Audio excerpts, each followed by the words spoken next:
परेशान होता हूं कई बार, और फिर मैं सोचता हूं कि काश यशोधरा जैसा व्यक्तित्व सबका होता। बुद्ध की रियल कहानी क्या है शायद किसी को नहीं पता। मैं जिस कहानी की बात कर रहा हूं, मैथिली शरण गुप्त नाम के एक बड़े प्रसिद्ध कवि ने यशोधरा नाम की पुस्तक में वो कहानी लिखी है, भूमिका में जिक्र किया। बुद्ध बचपन से ही थोड़े से वैरागी किस्म के व्यक्ति थे। उनकी कुंडली देख के एक ज्योतिषी ने बताया भी था। माता पिता बहुत परेशान थे, शुद्धोदन उनके पिता का नाम था। माता पिता ने बहुत कोशिश की कि इस बच्चे का मन विरक्त न हो। अच्छा महल बनवाया, सारी सुविधाएं दी। जैसे ही बुद्ध थोड़े से किशोरावस्था में आए, उस समय की दुनिया की सबसे खूबसूरत महिला से, लड़की से, यशोधरा से उसकी शादी करवा दी। यशोधरा के पिता ने काफी एग्जाम लिए बुद्ध जी के, वो सारे एग्जाम में पास हुए, तब जाके शादी हुई। ऐसे नहीं हुई, शादी हुई। तो बुद्ध भी ठीक था, रमे रहे उस जीवन में। बेटा हुआ उनका राहुल। अब बुद्ध की विरक्ति का भाव बढ़ता जा रहा था। 29 साल की उम्र के आसपास ऐसा हुआ कि उन्होंने एक मृत व्यक्ति को देख लिया, एक बूढ़े को देखा, एक भिखारी को देखा, एक बीमार को देखा। विरक्त हो गए और उनका मन हुआ घर छोड़ दूं, ज्ञान की खोज में चला जाऊं। अब ज्ञान की खोज में जाए, उनको पता है कि भाई मेरी पत्नी भी है, मेरा बेटा भी है, राज्य भी है, कैसे छोड़ दूं? छोड़ना जरूरी है। अंदर की आवाज है कि छोड़ो, तुम इस चीज के लिए नहीं बने हो, तुम्हारा स्वधर्म कुछ और है।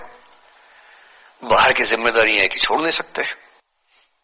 मैं अनुमान करता हूं कि बुद्ध ने शायद अपने पिताजी से कहा हो कभी कि पिताजी मैं बहुत परेशान हूं, छोड़ना चाहता हूं। तो पिता ने समझा बुझा के मना किया होगा कि बेटा शोभा नहीं देता, ऐसा मत करो।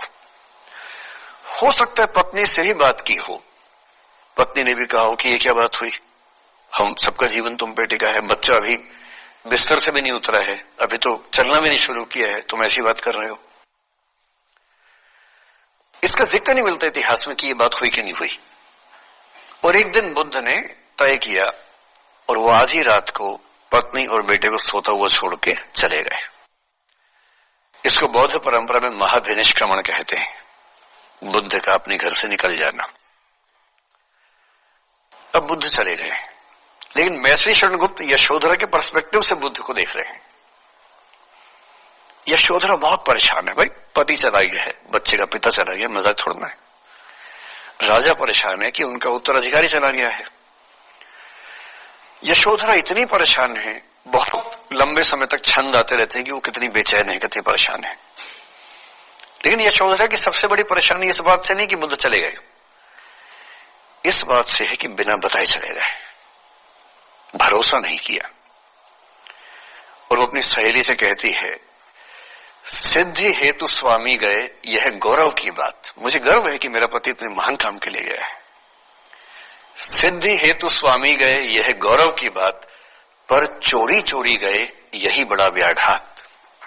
सखी सखी वो मुझसे कहकर जाते, कह तो क्या वो मुझको अपनी पथ बाधा ही पाते, क्या मैं रास्ता रोकती उनका? उसके मन में ये मलाल है कि बिना बताए चले गए।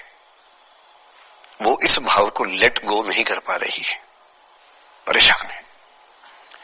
फिर बुद्ध को ज्ञान मिला 6 साल की तपस्या के बाद, बोधगया में बोधि वृक्ष के नीचे ज्ञान मिला।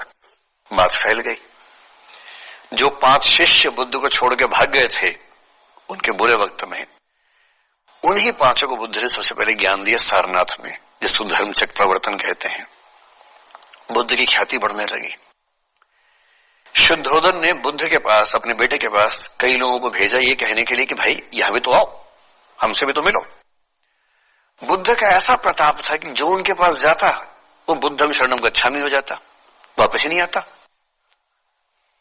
तो फिर शुद्धोदन ने बुद्ध के बचपन के एक दोस्त को ये कह के भेजा, भैया मैं जानता हूं तुम वापस नहीं आओगे, पर प्रभावित होने से पहले बोल देना कि पापा याद कर रहे थे। तो वो गया, उससे वायदा निभाया, हो तो गया, बुद्ध के संग में दीक्षित हो गया, पर वायदा निभा दिया। तो बुद्ध ने कहा जरूर जाऊंगा, पिताजी की आज्ञा है तो जाऊंगा ही जाऊंगा। बुद्ध पहुंचे अपने कपिल वस्तु, जो अपना इलाका था वहां पहुंचे। पूरे कपिल वस्तु में, नेपाल सिद्धार्थ नगर से नेपाल जाएंगे तो नेपाल बॉर्डर पे कपिल वस्तु है। मैं देखने गया था वो जगह जहां बुद्ध पैदा हुए थे, बड़ा सुंदर स्थान है, आप भी जाकर देखिएगा भी। तो बुद्ध पहुंचे रात को, एक धर्मशाला में रुके। अब वहां हल्ला मच गया कि राजा का बेटा धर्मशाला में। बुद्ध ने कहा, भाई मैं देखो राजा का बेटा बन के नहीं आया हूं, मैं बुद्ध बन के आया हूं।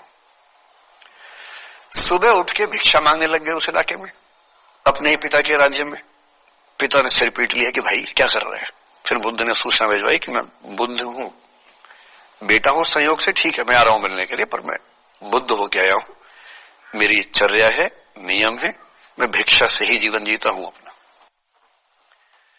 ठीक है, पिताजी ने कहा चल कोई बात नहीं। फिर बुद्ध गए पिता से मिलने, पिता से मिले, सबसे मिले, भरी सभा में। लेकिन यशोधरा नहीं है मिलने के लिए, लेट गो नहीं कर पा रहे थे। उसके मन में दर्द था, छुप के क्यों गया, बता के जाता।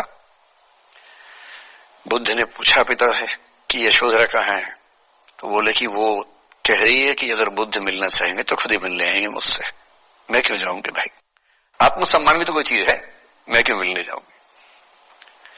तो बुद्ध मिलने गए। सोचिए एक कमरे में यशोधरा बैठी है, राहुल साथ में है। अब राहुल थोड़ा सा बड़ा हो गया है, 6-7 साल का है। बुद्ध गए हैं।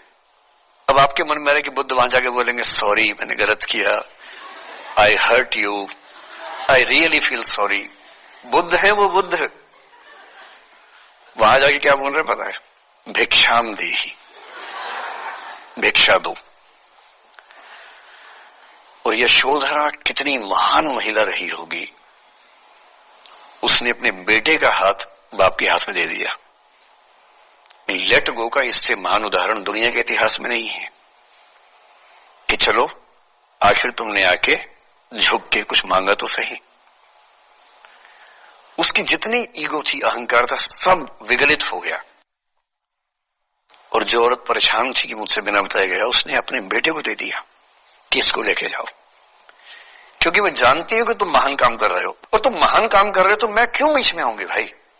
मेरा पति महान काम कर रहा है तो मुझे खुशी होनी चाहिए, और तुम्हारी उस खुशी में मैं क्यों पीछे हटूं। बस मुझे भरोसे में लेके जाते तो और खुश होती। ऐसी दूसरी कहानी राधा जी की है।